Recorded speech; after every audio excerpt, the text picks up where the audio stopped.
یہ بیٹیاں جو ہوتی ہیں نا، ان کا بھی رویہ کو انوکھا ہوتا ہے ساری دنیا سے، انوکھا۔ میں کبھی کبھی کچھ ایسی باتیں کرنے کو دل کر جاتا ہے کہ جو کر گزرتے ہیں۔ ایک صاحب مجھ سے ایک دن کہنے لگا، حضرت صاحب بڑی مشکل میں ہوں اور اتنا کٹھن وقت آ گیا کہ کوئی حال ہی نہیں۔ میں نے ان سے کہا کہ اپنی اماں سے دعا کراؤ، مسئلہ ٹھیک ہو جائے گا۔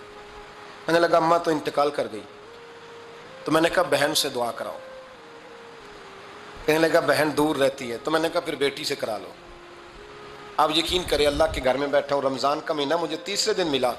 کہنے لگا حضرت صاحب الحمدللہ اللہ نے میری مشکل آسان کر دی۔ کہنے لگا یہ نسخہ آپ نے بڑا عجیب بتایا، پیر تو اس قسم کی باتیں نہیں نہ بتاتے، پیروں نے تو آپ کو پتا ہے دعائیں قید کر کے رکھی، صرف ہماری قبول ہونی ہے۔ کہنے لگے ہم ان کا میرے ساتھ ارادت کا رشتہ ہے۔ کہنے لگے آپ کس طرح کے پیر ہیں کہ آپ نے مجھے پلٹ کے کہہ دیا کہ اماں سے، بہن سے، بیٹی سے؟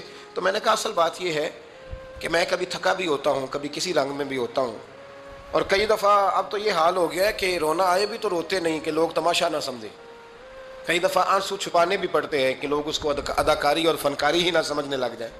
تو میں نے کہا یہ جو بیٹی ہوتی ہے نا، یہ جو بہن ہوتی ہے، یہ جو ماں ہوتی ہے، اس کو اشارتاً بھی آپ کان میں کہہ دینا مشکل میں ہوں تو یہ رات کو رو رو کے مصلی بھگو دیتی، یہ رو رو کے دعا مانگتی ہے بیٹے کے لیے، بھائی کے لیے، باپ کے لیے۔ اس کا رنگ ہر بیٹی پیار کرتی ہے، اور یقین کریں کہ کلیجہ ٹھنڈا ہو جاتا ہے جب بیٹیاں چھاتی پہ لیٹتی ہیں، تو لطف آتا ہے کہ اللہ کریم نے اس ننھی سی کلی میں کیا ٹھنڈک رکھی ہے کہ سارے دل کا جو ہے بوجھ اس نے ہلکا کر دیا۔ تو بتائیے پھر میرے نبی پاک کی شہزادی کی حضور سے محبت کتنی ہوگی۔